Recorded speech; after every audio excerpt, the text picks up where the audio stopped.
Welcome back, everyone. There is a lot going on in Hollywood right now with the writer's strike and the actor's strike. It's all really messy, so I'm not going to talk about it. Okay, thank you. Yeah, I will keep it clean in this edition of What the Hollywood.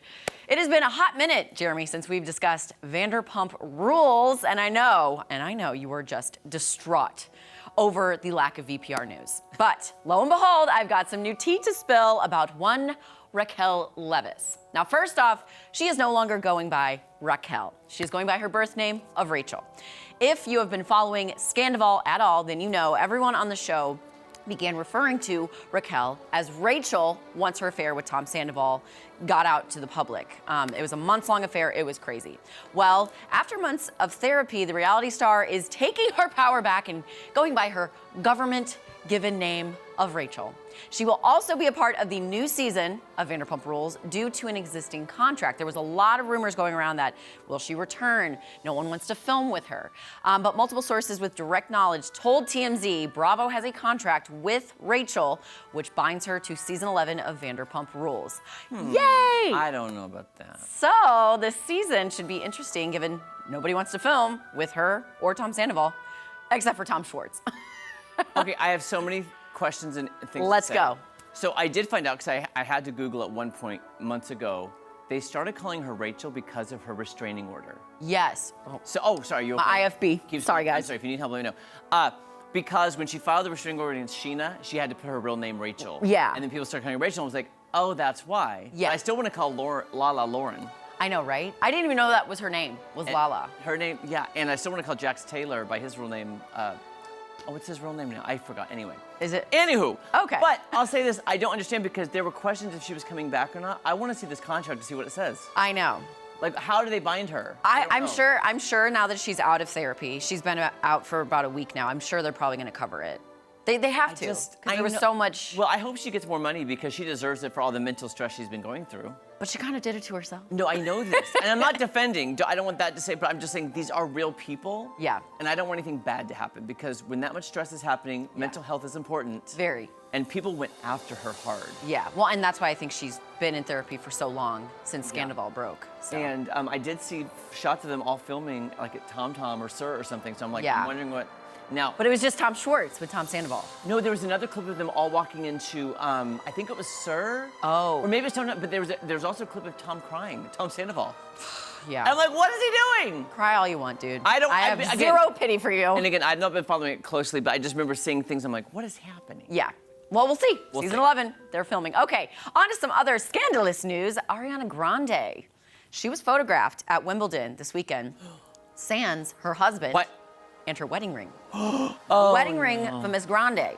There have been rumors swirling for the past few months about the status of her marriage to Dalton Gomez. The couple, they got married in 2021 after only a few months of dating. Ariana is kind of notorious for being in whirlwind relationships. Pete Davidson, anybody? Remember that? Oh my gosh. On Sunday, she watched the men's singles final between Djokovic and Alcaraz, and she was ringless on a very specific digit. We've got a picture here. You can see she's not wearing her wedding ring. She did that on purpose. That's a purposeful pose, in my opinion. Yeah. So it's definitely not the first time she's been spotted without her wedding ring on. However, given how high profile this particular event was, it says a lot that she went ringless and husbandless. Sources close to the situation say Ari and Dalton have, in fact, had marriage trouble as of late, including a rough patch a few months ago, and their relationship status is unknown at the moment. But what we do know is that Ari's been away from home, busy at work in the UK, working on the movie Wicked with Cynthia Erivo, coming out in 2 parts next year. This is the guy from Bridgerton, the hot brother. I thought. And then Andrew Garfield's on the other side. Could you think that being Orlando Bloom a little bit? Like it kind of looks like him. Okay. But this is the very attractive brother that the second season was based on. Okay, gotcha. Yeah, I don't know his name. I'm not a huge Bridgerton fan, but okay. Yeah. So. Can I say something, old person? I'm gonna be an old person right now. Sure. I'm just gonna say it right now, and no judgment. Love Ariana's voice. Excited for Wicked. I cannot stand her hand tattoos. I cannot stand it. It's a little excessive. Sorry, I know that's an old person thing to say, but I just don't get it, and I think it's so ugly. That's my opinion. That's my opinion! I'm just saying, that to me is so unattractive, but there you go. That's just my old man opinion. Yeah. And thank you, and I'm done. Well, I have to say, I am not really surprised that there might be marriage troubles because, again, it was a fleeting romance that then turned into a marriage. That this guy, he's a real estate guy. He really stays out of the spotlight, but That's why given I how thought hard it would and work. how hard and fast she falls, and then it's like, oh, the allure of it is kind of gone. That's why I was hoping it would work because he's a what I would call an average Joe, not entertainment. Yeah. He does real estate. She is this, she's the flower, he's the gardener. Yeah. You know what I'm saying? I like You see that. what I'm saying? I see what you're saying. And I think that it has more chance to work. That's And what he I'm is saying. sowing up some drama, There, right? Because you sow when you garden, right? So you reap what you sow. I don't know. There we go. All right, it looks like Kylie Jenner and Jordyn Woods have buried the hatchet because the former friends turned enemies were spotted grabbing dinner together over the weekend. This is big news, you guys. I'm sorry, I have to. I know Kardashian, Jenner, drama, whatever, but given Jordyn's tumultuous past with the Kardashians and Tristan Thompson, basically Jordyn and Tristan kissed in 2019 while he was exclusively dating and actively cheating on Khloe Kardashian. This drove a huge wedge between Kylie and Jordyn, and the best friends essentially broke up. Have not been friends, been spotted together since 2019. Well, that all has seemingly changed because on Saturday night, Kylie and Jordyn grabbed sushi together in Los Angeles, and the two were dressed up for the surprise girls' night out and appeared to be in good spirits, with Jordyn even flashing a smile for the cameras. Oh my gosh. Kylie and Jordyn were even spotted getting in the same car following dinner. So, I don't know, is this a new plot line for the Kardashians? Because season 3 is absolutely abysmal, in my opinion.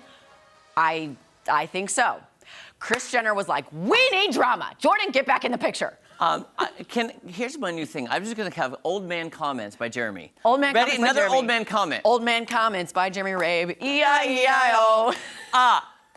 Who is Jordyn? I don't even know who this person is. I know Kylie, but I'm like, who is Jordyn and why should I care? Because I don't even know, Maddie. You have to know Jordyn Woods. They were like connected at the hip. Kylie had her own spin-off show with Jordyn, and then it failed. And I've never once watched any of the Kardashian shows, ever. Not even a spin-off. I'm an old man right now, I don't know guys. if that makes me feel bad about myself that I know so much about their lives, or I'm glad somebody does. Yeah. Because you're a critic's choice. They're out on TV. But let me tell you, they don't get no critics' love. That's for sure. No critics' love. Because I'm like, who is this Jordyn? And what spin-off is this? And who did she date? And why did they break? It's a whole thing. But yeah, so I'm going to guess it's a new plot line for season 4 of the Kardashians because this season is just, it's all Kim and how she's taking Kourtney Slender away with Dolce & Gabbana. Can I ask you a quick opinion then? Since you watched this and I don't. You want my opinion? I want it. Because I've also heard the same thing you have. Having never watched the Kardashians, they were like, oh, on Hulu, it's terrible. The show's horrible. Here's the thing, though. They're still the Kardashians. Even if they did the shows that are horrible, even with the ratings, don't you think they'll keep going on forever? Because there's always going to be that somewhat of a draw because it's them? It's either someone's having a baby, Kim's in a new relationship, or Kylie's back with Jordyn. Or you're stealing my thunder. Or you're stealing my thunder.